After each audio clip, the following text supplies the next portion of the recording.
ಗೊತ್ತಿಲ್ದೋ ಏನೋ ಒಂದು ಚಿಕ್ಕ ತಪ್ಪು ಮಾಡ್ಬಿಟ್ಟ ಅಂತ ಇದು ಒಂದು ಸಲ ಆ ನಿರ್ಧಾರ ಪೂರ್ತಿಯಾಗಿ ಕಿಶೋರ್ ಅವ್ರದ್ದು.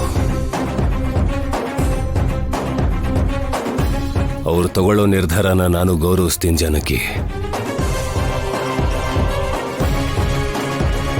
ಇಡೀ ಊರು ಈ ಮನೇನ ಗೌರವ ಮರ್ಯಾದೆಯಿಂದ ಭಯ ಭಕ್ತಿಯಿಂದ ನೋಡ್ತಾ ಇದೆ.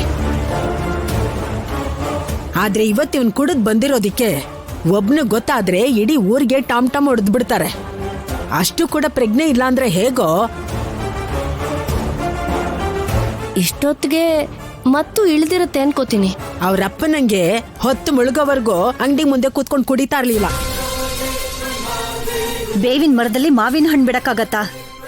ಇದು ತುಂಬಾ ಚೆನ್ನಾಗಿದೆ. ಅವ್ನ್ ನನ್ ಕಡೆ ನೋಡಿದ್ರೆ ನಾನೇನ್ ದೊಡ್ಡ ಪುರುಷೋತ್ತಮನ, ಇಲ್ಲ ಅವನಿಗೇನು ಗೊತ್ತಿಲ್ಲದೆ ಇರೋವನ?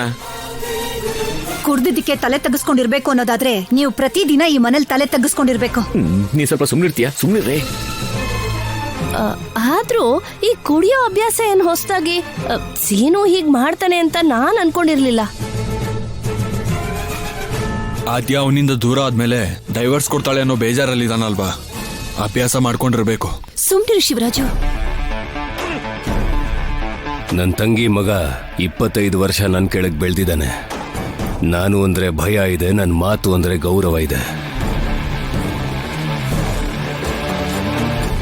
ಇವನು ಕೆಟ್ಟ ಅಭ್ಯಾಸಕ್ಕೆ ಕೈ ಹಾಕ್ದನ್ನೋ ವಿಷಯನ ನನ್ನಿಂದ ಇನ್ನೂ ನಂಬಕ್ಕೆ ಆಗ್ತಾ ಇಲ್ಲ.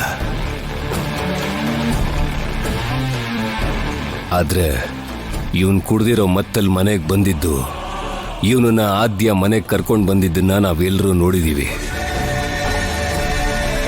ನಾನಂತೂ ಇಂಥ ತಪ್ಪನ್ನ ಸಹಿಸೋದಿಲ್ಲ. ಆದ್ರೆ ಈಗ ಇವನು ನಿಮ್ಮ ಮಗಳ ಗಂಡ.